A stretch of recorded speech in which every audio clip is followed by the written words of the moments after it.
Le soir du Nouvel An, mon neveu a versé du soda sur mon ordinateur portable et m'a fait un doigt d'honneur. Mon frère et sa femme l'ont défendu. Le lendemain matin, j'ai exigé qu'ils le paient, et mon père leur a donné 48 heures pour partir. Bon, Reddit. Laissez-moi vous dépeindre comment un petit démon gâté a réussi à détruire toute une dynamique familiale le soir du Nouvel An. Mon neveu a détruit mon ordinateur portable. Ses parents l'ont défendu et m'ont dit que j'étais dramatique.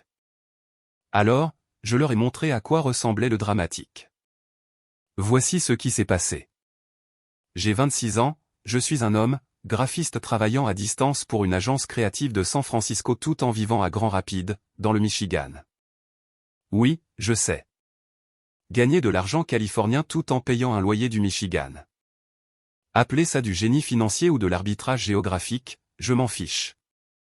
Je vis avec mon vieux, Joseph, 62 ans, parce qu'après la mort de maman il y a 3 ans, il fallait que quelqu'un s'assure qu'il ne devienne pas un de ces ermites qui commandent tout sur Amazon et parlent à la télé.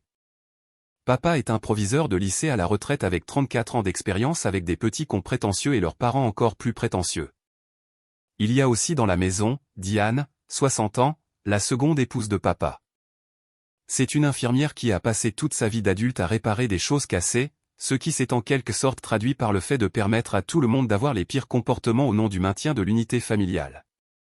Parce que rien ne symbolise mieux l'unité familiale que de laisser de petits sociopathes se déchaîner.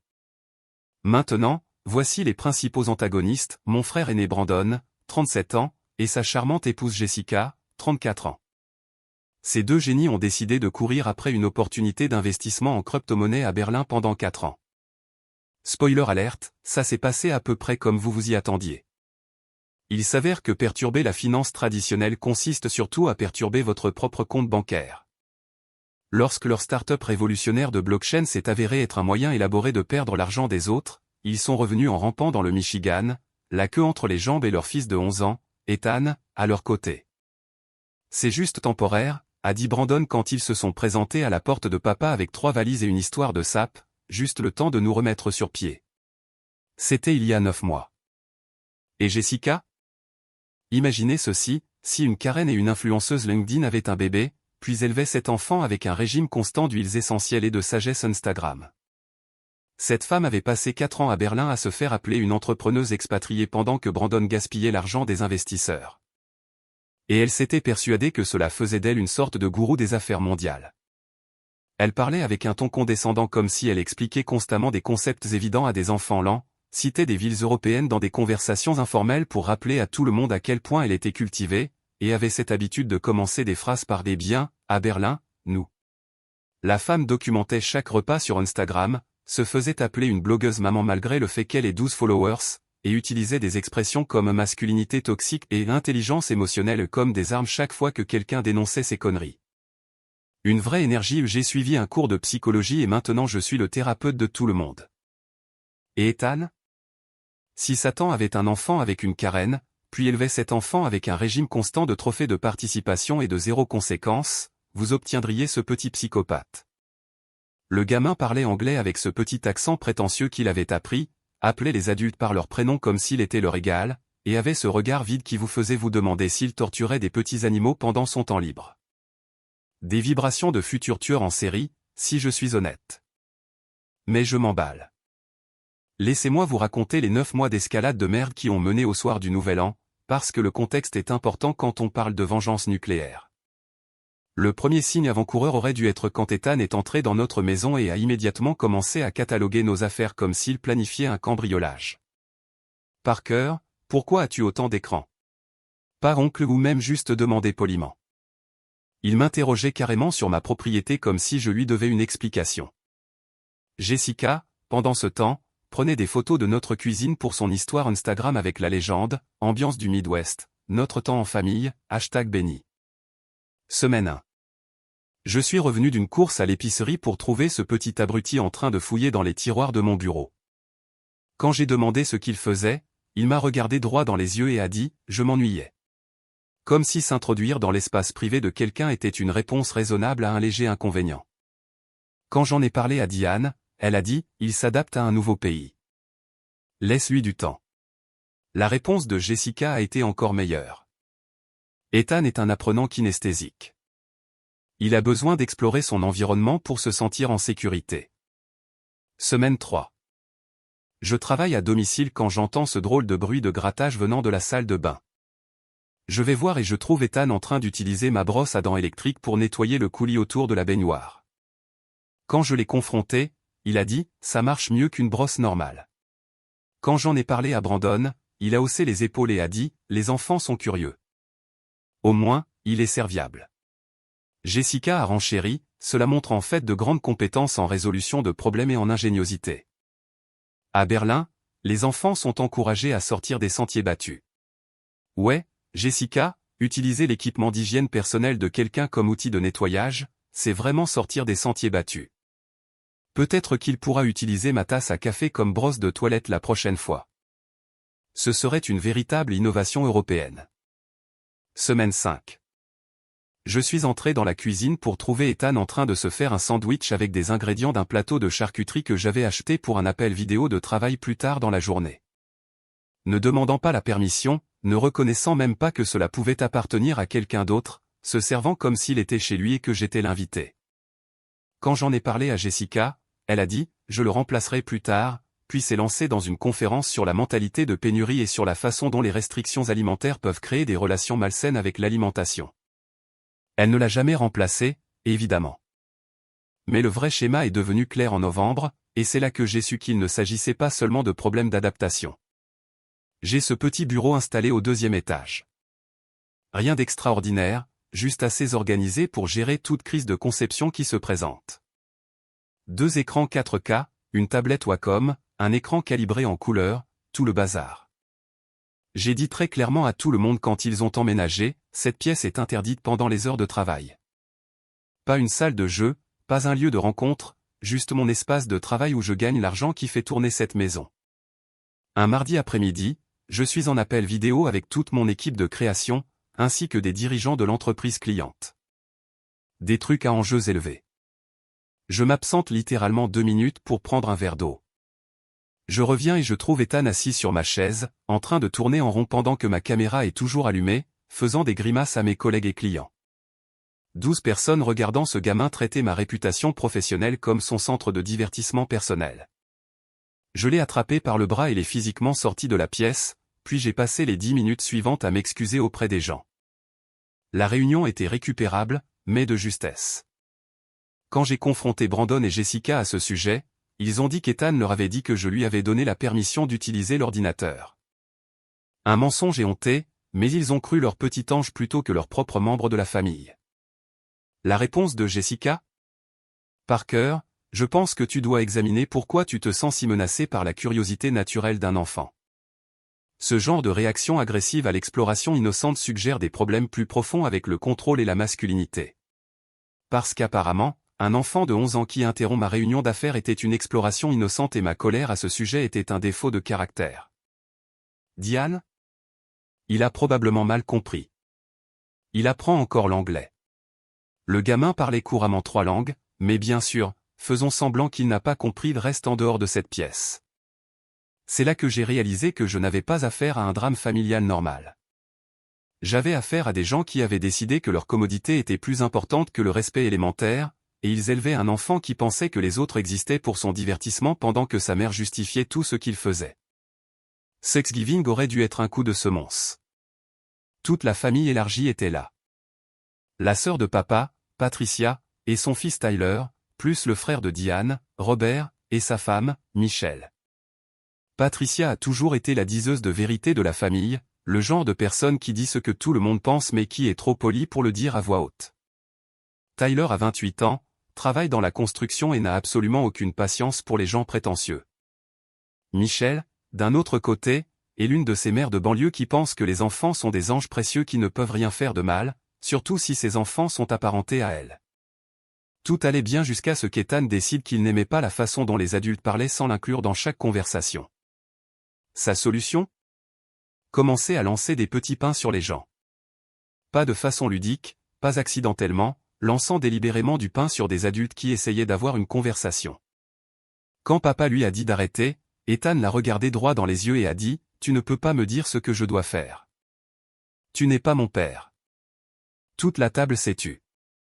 C'était la maison de papa, la table de papa, la nourriture de papa. Ce petit morveux lançait tout autour tout en disant au propriétaire qu'il n'avait aucune autorité. Jessica a immédiatement renchéri, il est surstimulé. C'est beaucoup de monde. Mais elle n'a pas pu s'en empêcher. De plus, Joseph, tu utilises un style parental très autoritaire. La recherche montre que les enfants réagissent mieux à la résolution collaborative de problèmes qu'au commandement. Ouais, bien sûr. Collaborons avec le gamin qui lance de la nourriture sur les gens. Peut-être que nous pouvons former un comité pour discuter des protocoles appropriés de lancer de pain. Michel l'a soutenu. Il s'exprime juste. Il est sain pour les enfants d'affirmer leur indépendance. C'est alors que Tyler, Dieu le bénisse, a regardé Ethan et a dit, « Gamin, si tu étais le mien, tu mangerais le dîner de Thanksgiving par terre après que je t'ai fait tomber de cette chaise. » Ethan a commencé à pleurer.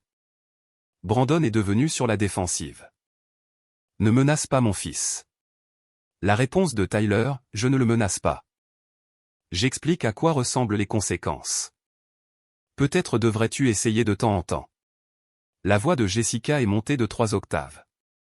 C'est exactement le genre de masculinité toxique qui crée des schémas de comportement violents chez les enfants. Tyler, tu modèles littéralement l'agression en ce moment. Avant qu'il ne parte plus tôt, Patricia a dit quelque chose qui m'est resté. Ce gamin va tomber sur quelqu'un qui ne tolérera pas ces conneries. Et quand cela arrivera, ce sera brutal. Je n'avais aucune idée à quel point cela allait être prophétique. 31 décembre 2023. Toute la ménagerie était réunie sous un même toit pour ce qui était censé être un nouveau départ. La maison avait l'air parfaite. Tout le monde jouait bien le jeu, attendait minuit et essayait de faire semblant que nous étions une famille fonctionnelle.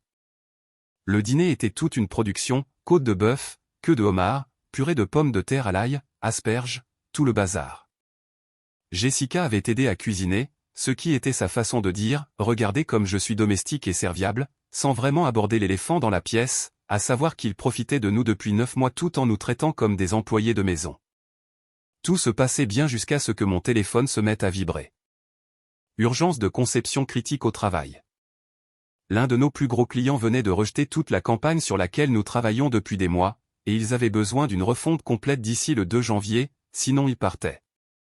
Le genre de choses qui fait transpirer les gestionnaires de comptes à froid et qui les fait commencer à mettre à jour leur profil LinkedIn.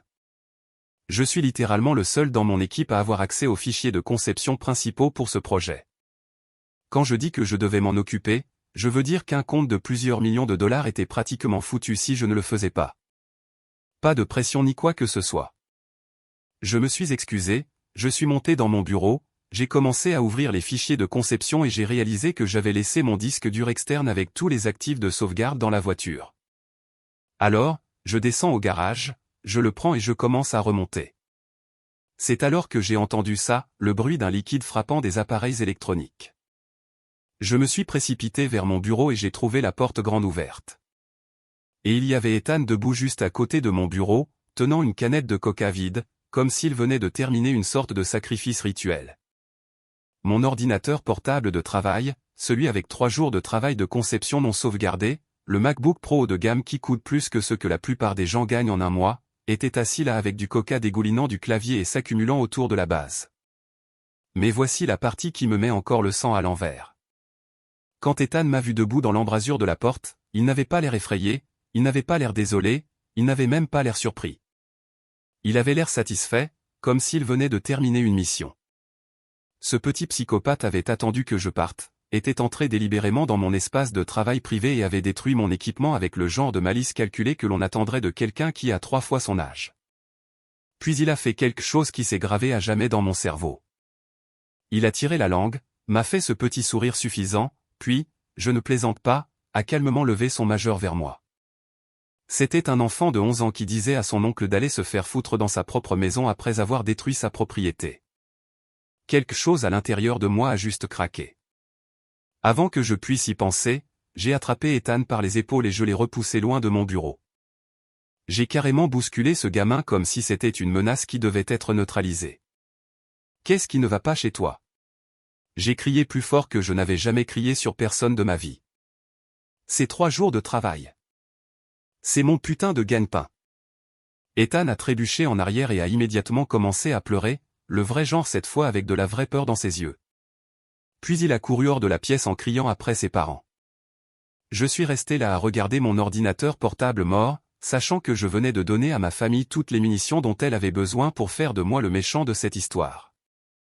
Mais je savais aussi que ce ne serait pas une de ces situations de les garçons seront des garçons. C'était la guerre, et je venais de tirer le premier coup de feu. Je suis descendu avec mon ordinateur portable mort sous le bras et j'ai traité Ethan de petit con. Toute la pièce s'est tue. Ethan était déjà derrière Jessica, les larmes coulant toujours sur son visage, jouant la carte de la victime pour tout ce qu'elle valait. Parker m'a attaqué, il a gémi avant même que je puisse ouvrir la bouche. Il m'a attrapé et m'a poussé. Soudain, je n'étais plus la victime de destruction de biens. J'étais l'adulte qui avait perdu son sang-froid et avait mis la main sur un enfant. Jessica s'est immédiatement transformée en maman ours en colère. Tu as mis la main sur mon fils? Qu'est-ce qui ne va pas chez toi? Mais elle n'a pas pu s'arrêter là. C'est exactement ce qui m'inquiétait, Parker.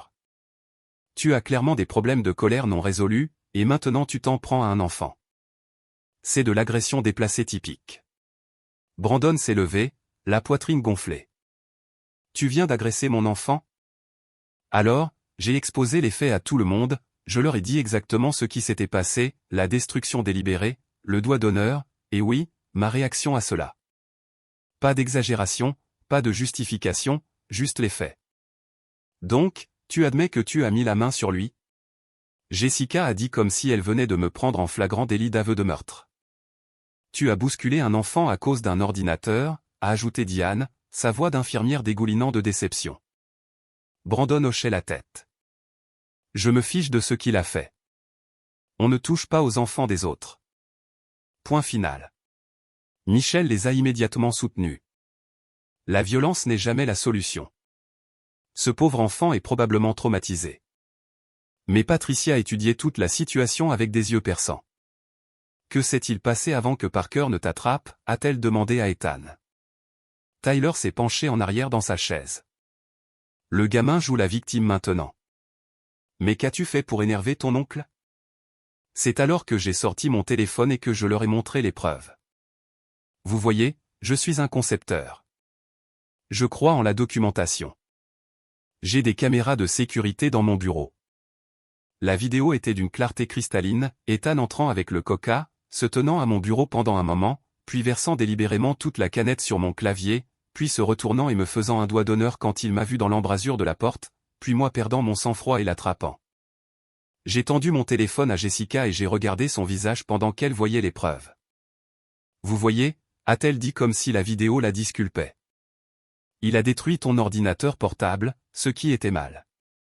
Mais regarde comment tu as réagi. Tu es l'adulte ici. Puis elle s'est vraiment emballée. Cette vidéo prouve en fait mon point de vue sur tes problèmes de gestion de la colère.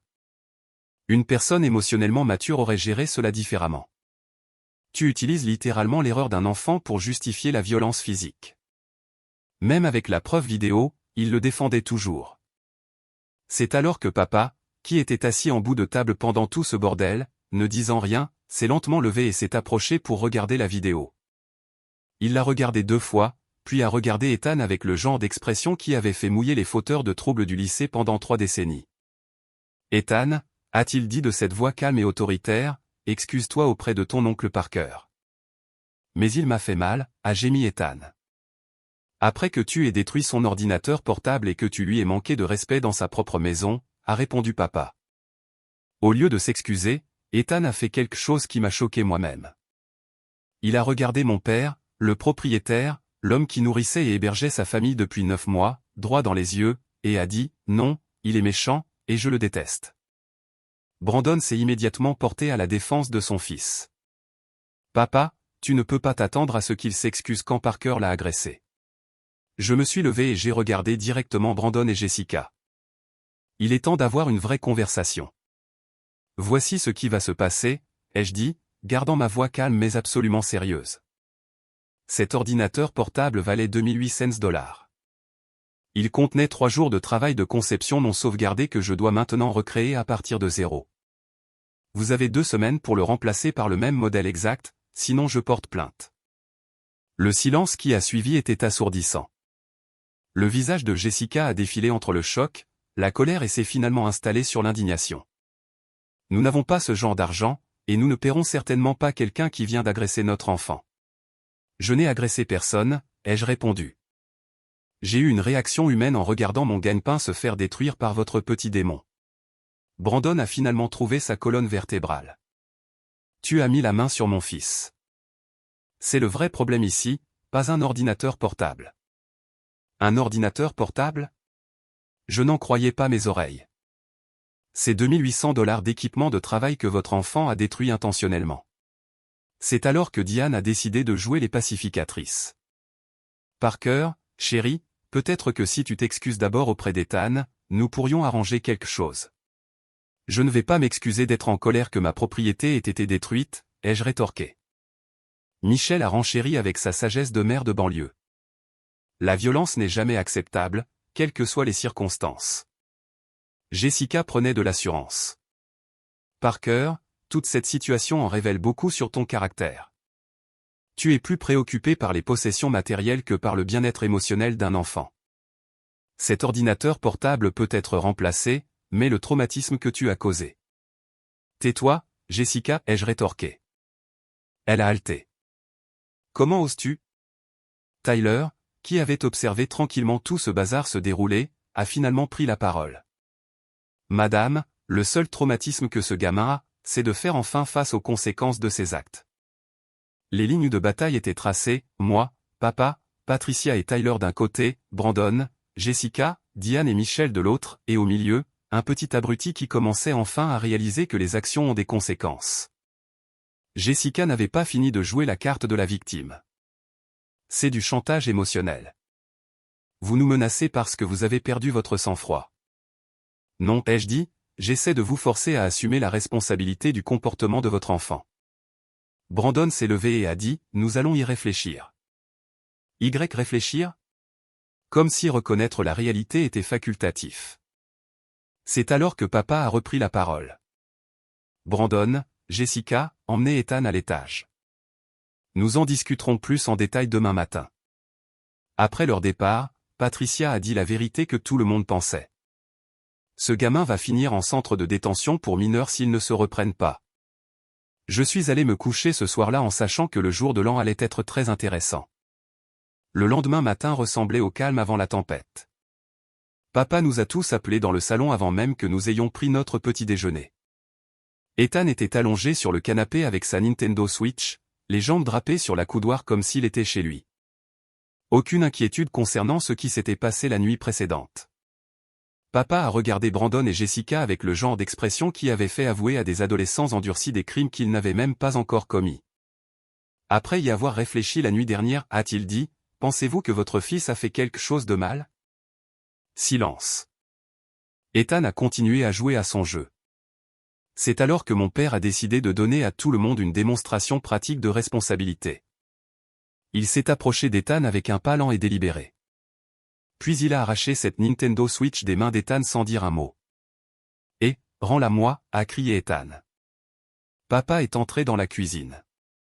Nous avons tous suivi, attirés par une curiosité morbide et le sentiment que quelque chose d'irréversible allait se produire. Papa a ouvert le placard sous l'évier, a sorti un marteau et a placé la Switch sur le comptoir. « Papa, qu'est-ce que tu fais ?» Brandon a commencé à avancer. Je montre à tout le monde ce que ça fait de voir quelque chose que vous appréciez détruit par quelqu'un qui ne vous respecte pas, a répondu papa. Puis il a abattu ce marteau sur la Switch. Le son qu'il a fait, ce craquement de plastique et de circuit, était magnifique. Jessica a crié comme si papa avait assassiné son premier-né. Oh mon Dieu, ça a coûté $350. Et l'ordinateur portable de Parker a coûté $2800, a répondu papa calmement. Qu'est-ce que ça fait? Ethan, qui avait regardé son précieux appareil de jeu se faire pulvériser, a finalement montré une émotion réelle. Pour la première fois depuis le début de cette histoire, il y avait de la vraie peur dans ses yeux. Il a commencé à pleurer. Ce n'est pas juste. Tu es méchant, a-t-il gémi. J'ai regardé mon neveu droit dans les yeux et, sans dire un mot, j'ai levé mon majeur. L'expression sur leur visage était inestimable. Mais papa n'avait pas fini. Brandon, a-t-il dit, vous avez 48 heures soit pour payer l'ordinateur portable de Parker, soit pour trouver un autre endroit où vivre. Cette maison n'abrite pas des gens qui refusent d'enseigner à leurs enfants les rudiments de la décence. Ce qui s'est passé ensuite ressemblait à regarder un documentaire animalier sur des animaux acculés. Brandon et Jessica se sont lancés dans une politique de la terre brûlée, sortant toutes les tactiques de manipulation de leur livre. D'abord, le voyage de culpabilisation, comment peux-tu choisir l'argent plutôt que la famille? Ensuite, le complexe de victime, nous traversons une période difficile, et maintenant Parker nous menace. Ensuite, l'éclairage au gaz, Parker a des problèmes de colère. Il a agressé physiquement notre enfant innocent. Jessica était dans son élément maintenant, lançant des termes de psychologie comme des confettis. C'est un comportement de bouc émissaire classique. Joseph, vous encouragez la masculinité toxique de Parker en soutenant sa réaction violente au conflit. Mais papa avait pris sa décision, et 34 ans d'expérience avec des parents prétentieux l'avaient rendu immunisé contre la manipulation émotionnelle. Il ne s'agit pas d'argent, leur a-t-il dit. Il s'agit de respect. C'est alors qu'ils ont joué leur atout. Très bien, a dit Jessica. Mais nous emmenons maman avec nous. Elle est d'accord pour dire que Parker a dépassé les bornes. Tout le monde s'est tourné pour regarder Diane. Pendant un instant, j'ai pensé qu'elle pourrait réellement choisir ses principes moraux plutôt que son besoin d'éviter les conflits. Puis elle a dit, je pense que Parker devrait être plus compréhensif. Ils sont tous les deux en faute ici. Le visage de papa est devenu complètement vide. Alors tu peux partir avec eux, a-t-il dit. Les 2 jours suivants ont été comme vivre dans une zone de guerre. Commentaires passifs-agressifs, portes claquées, conversations chuchotées qui s'arrêtaient quand j'entrais dans une pièce. À l'approche de la date limite, j'ai commencé à me demander si j'avais trop insisté. Peut-être devrais-je accepter un paiement partiel pour le bien de l'harmonie familiale. Puis je me suis souvenu de l'expression dans les yeux d'Ethan quand il m'a fait un doigt d'honneur. Certaines lignes ne peuvent pas être effacées. 48 heures se sont écoulées sans chèque, sans excuse, ni même une reconnaissance qu'il me devait quoi que ce soit. Au lieu de cela, Brandon et Jessica ont passé la matinée à charger leur voiture avec une indignation vertueuse et une fierté blessée. Ils avaient trouvé un logement temporaire chez Michel et Robert. Pendant qu'ils faisaient leur bagage, Ethan m'a regardé droit dans les yeux et a dit, « Je suis content d'avoir cassé ton stupide ordinateur. » Tu sais quoi, Ethan, ai-je dit en sortant mon téléphone. Je suis content que tu aies dit ça, parce que maintenant je t'ai enregistré en train d'admettre que tu as détruit ma propriété intentionnellement. La couleur a quitté le visage de Jessica. Tu ne peux pas nous enregistrer sans permission. C'est un état de consentement d'une seule partie, ai-je répondu. Je peux enregistrer toute conversation à laquelle je participe, et cette conversation vient de devenir une preuve. Après leur départ, je me suis assis dans mon bureau à regarder mon ordinateur portable mort. Mais d'abord, j'avais encore une affaire à régler. Vous vous souvenez qu'Ethan était obsédé par ces jeux en ligne? Le gamin passait des heures chaque jour sur Discord, les serveurs Minecraft et Roblox, se vantant auprès de ses petits amis d'internet à quel point il était cool et européen. Eh bien, il s'avère que lorsque vous vivez dans la maison de quelqu'un pendant 9 mois, ils apprennent vos mots de passe, surtout quand vous êtes un enfant de 11 ans qui utilise le même mot de passe pour tout, Ethan Berlin 2023. Parce que bien sûr qu'il l'a fait. Alors, avant d'appeler mon avocat, je me suis connecté à chacun de ses comptes de jeu. Sur son serveur Minecraft, où il était une sorte de modérateur, j'ai posté un message de confession depuis son compte, « Salut tout le monde, je ne suis en fait qu'un enfant américain gâté qui détruit la propriété des autres aimant à ce sujet. J'ai fait semblant d'être cool, mais je vis en fait chez mon oncle parce que mes parents sont fauchés. De plus, je vais probablement être expulsé de l'école bientôt, lol. » Mais le chef-d'œuvre était son compte Roblox. Le gamin avait dépensé des centaines de dollars de l'argent de ses parents pour construire cet avatar élaboré et ce manoir virtuel. J'ai tout vendu, chaque objet rare, chaque bien immobilier virtuel, chaque amélioration cosmétique, j'ai tout converti en Robux et je l'ai donné à des noobs au hasard avec un message d'un gamin gâté qui a appris que les conséquences existent. Puis j'ai changé son nom d'utilisateur en gamin gâté Ethan et sa bio en je détruis la propriété des autres parce que mes parents ne m'ont jamais enseigné les conséquences. Au moment où ils ont compris ce qui s'était passé, toute sa réputation en ligne avait été anéantie. Tous ses petits copains de jeu avaient des captures d'écran. Le gamin qui se prenait pour un caïd était maintenant la risée de plusieurs plateformes. Mesquin? Absolument. Satisfaisant au-delà de toute mesure. Le meilleur dans tout ça? Quand Jessica a essayé de faire restaurer les comptes, les entreprises de jeux ont dit que, comme les mots de passe avaient été consultés depuis le même foyer, elles ne pouvaient pas prouver qu'il s'agissait d'un accès non autorisé. Le gamin a appris très vite que les actions ont des conséquences, même dans les mondes virtuels. Maintenant, je pensais que c'était la fin de l'histoire. Drame familial résolu, personnes toxiques éliminées, il était temps de passer à autre chose dans ma vie. Mais j'avais sérieusement sous-estimé la capacité de Jessica à la vengeance mesquine, et son incapacité totale à assumer la responsabilité de quoi que ce soit. Environ une semaine après leur départ, j'ai commencé à recevoir des messages bizarres d'amis et de collègues. « Et mec, j'ai vu ce post à ton sujet. C'est n'importe quoi. Tout va bien ? Quelqu'un dit des choses assez graves. » Il s'est avéré que Jessica avait décidé de mener une guerre psychologique à travers l'arme la plus attentionnée de toutes, les médias sociaux. Elle avait posté ce manifeste massif sur Facebook, Instagram et, tenez-vous bien, LinkedIn. Parce qu'apparemment, rien ne symbolise mieux le réseautage professionnel que de diffuser le drame familial à des contacts commerciaux potentiels.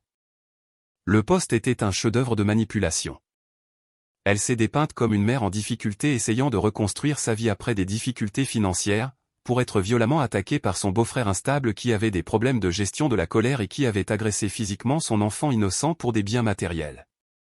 Elle avait en quelque sorte transformé toute l'histoire en un commentaire social plus large sur la masculinité toxique dans le Midwest et sur la façon dont le capitalisme avait corrompu les valeurs familiales, parce que rien ne symbolise mieux l'analyse sociale approfondie que de transformer son drame personnel en un article de réflexion sur la société. Elle a posté des photos des ecchymoses d'Ethan. Apparemment, le gamin s'était éraflé le bras en tombant de son vélo plus tôt cette semaine-là, mais Jessica l'a présenté comme une preuve de mon agression violente. Elle a inclus des captures d'écran de nos messages textes familiaux, soigneusement modifiés pour supprimer le contexte et me faire passer pour un monstre. Le post est devenu viral, du moins parmi les maires de banlieue et les militants en ligne qui vivent pour ce genre de pornographie de l'indignation. Des centaines de partages, des milliers de commentaires me traitant d'agresseur d'enfants et de psychopathe. Des inconnus m'envoyaient des menaces de mort par DM. Mon commentaire préféré était celui d'une mère de l'Oregon, c'est exactement pourquoi je ne fais pas confiance aux hommes avec les enfants. La violence est toujours juste sous la surface. Mais c'est là que le diplôme de psychologie de Jessica s'est vraiment manifesté. Elle a tagué mon lieu de travail, tagué mes clients, tagué les entreprises locales que je fréquente. Elle essayait de détruire ma réputation et mes moyens de subsistance. Elle a même lancé un GoFundMe pour les frais de thérapie pour le traumatisme d'Ethan et les frais juridiques pour protéger notre famille de la violence future. La description ressemblait à une histoire de survivants de violences domestiques, avec des photos de stock d'enfants tristes et des statistiques sur les abus. Mon téléphone explosait de messages de colère. Ma boîte de réception de travail était inondée de gens exigeant que je sois viré. Une blogueuse locale pour maman a même écrit un article entier sur moi intitulé « L'épidémie cachée de la violence familiale, l'histoire courageuse d'une mère ». Jessica se régalait.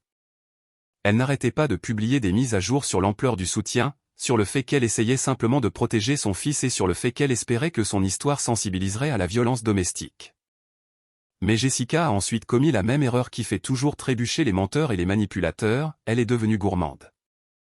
Vous voyez, Jessica s'était tellement laissée emporter par son récit de victime et par l'attention qu'elle avait commencé à embellir, à ajouter des détails qui n'étaient pas vrais, à prétendre que je les avais menacés à plusieurs reprises, qu'il y avait un schéma d'abus, que j'avais bu beaucoup d'alcool le soir où c'est arrivé. Elle a publié une autre mise à jour affirmant que papa avait encouragé la violence et qu'elle envisageait des poursuites judiciaires contre toute la famille pour avoir créé un environnement dangereux pour les enfants. C'est alors que j'ai réalisé qu'il ne s'agissait plus seulement d'un drame sur les médias sociaux. C'était une tentative de détruire ma vie et peut-être de me mettre en prison. Alors, j'ai fait ce que toute personne rationnelle ferait face à de fausses accusations, j'ai posté la vidéo, non seulement sur mes comptes de médias sociaux personnels, mais partout où Jessica avait posté à mon sujet. J'ai créé un post simple avec les images de sécurité jointes, puisque Jessica a décidé de mentir publiquement sur ce qui s'est passé, voici la preuve vidéo réelle de son fils détruisant délibérément ma propriété et me faisant un doigt d'honneur dans ma propre maison. C'est ce qu'elle appelle un comportement d'enfant innocent. Mais je ne me suis pas arrêté là. J'ai posté l'enregistrement audio d'Ethan admettant qu'il était content d'avoir cassé mon stupide ordinateur. J'ai posté des captures d'écran des messages textes que Jessica avait modifiés, montrant le contexte complet qu'elle avait supprimé. J'ai posté des photos de mon ordinateur portable détruit et des reçus montrant combien il avait coûté. Puis j'ai posté le meilleur, une vidéo de compilation des posts de Jessica sur les médias sociaux de Berlin, la montrant se vanter de leur style de vie d'entrepreneur tout en vivant de l'argent des investisseurs, se faisant appeler une consultante en affaires expatriée tout en étant au chômage, et postant des photos d'Ethan dans des restaurants chers tout en prétendant qu'ils construisaient leur empire. La légende disait, voici la femme qui prétend avoir des difficultés financières tout en refusant de payer la destruction délibérée de ma propriété par son fils. La même femme qui a passé 4 ans à poster du contenu de style de vie luxueux tout en brûlant l'argent des autres. Remarquez-vous un schéma? La réponse a été immédiate et brutale. En quelques heures, le post de Jessica est passé d'un aimant de sympathie virale à un compte de mise en garde virale sur les dangers de croire tout ce que vous lisez sur les médias sociaux. Les commentaires qui la soutenaient l'appelaient maintenant menteuse et fraudeuse. Les gens partageaient la vidéo avec des légendes comme « C'est pourquoi vous devriez toujours obtenir l'histoire complète » et une autre fausse victime exposée. La blogueuse pour maman qui avait écrit l'article sur moi a publié une rétractation avec le titre « Pourquoi nous devons vérifier les histoires avant de les amplifier, une leçon de culture médiatique ».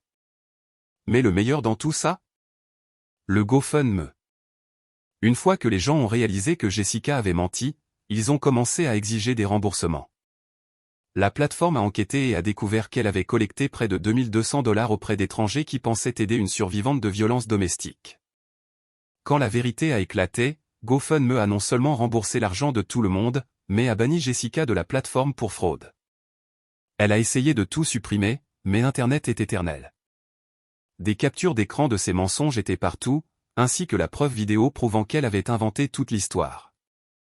Jessica est passée de défenseur des victimes à un compte de mise en garde en environ 48 heures. Mais je n'avais toujours pas fini parce que la tentative d'assassinat de personnage n'est pas un jeu auquel je joue à moitié. Voici quelque chose que la plupart des gens ne savent pas sur l'assurance habitation, elle couvre la destruction malveillante de biens par des invités, et j'avais une preuve vidéo d'un mineur détruisant délibérément 2800 $ d'équipement pendant son séjour dans la résidence assurée. La compagnie d'assurance était d'accord. Ils m'ont fait un chèque pour la valeur de remplacement totale, puis ont exercé leur droit de subrogation pour récupérer l'argent auprès des parties responsables, ce qui signifiait que Brandon et Jessica étaient maintenant poursuivis par une grande compagnie d'assurance pour 2800 $ plus les frais juridiques. Mais ce n'était que le premier coup. Vous vous souvenez qu'Ethan avait été inscrit à l'école primaire locale? J'ai eu une conversation avec le directeur au sujet des problèmes de comportement de mon neveu. J'ai mentionné la vidéo de lui détruisant des biens et faisant un doigt d'honneur aux adultes. J'ai suggéré qu'ils pourraient vouloir revoir leurs images de sécurité. Il s'est avéré qu'il y avait eu plusieurs incidents. Ethan avait été pris sur le vif en train de voler dans les sacs à dos d'autres enfants, de casser délibérément des fournitures de classe et même de cracher dans la tasse à café d'un enseignant. Le conseil scolaire a voté pour l'expulser. Pendant ce temps, Michel et Robert découvraient ce que c'était de vivre avec la famille de mon frère. En 2 semaines, ils demandaient à Brandon et Jessica de trouver un autre endroit où séjourner, quelque chose au sujet d'Ethan détruisant le matériel de pêche de Robert et de Jessica se servant des médicaments prescrits de Michel. Et voici le clou du spectacle. Une fois que la preuve vidéo a été rendue publique, plusieurs des anciens partisans de Jessica ont commencé à se manifester avec leurs propres histoires sur sa manipulation et ses mensonges. Il s'est avéré que ce n'était pas sa première tentative de jouer la victime pour obtenir de la sympathie et de l'argent. Une femme de leur communauté d'expatriés berlinois a raconté comment Jessica avait monté la même arnaque là-bas, affirmant que son mari était violent pour obtenir un logement gratuit et des dons, pour être exposé lorsque quelqu'un a découvert que les ecchymoses qu'elle avait photographiés provenaient en fait d'un cours de kickboxing.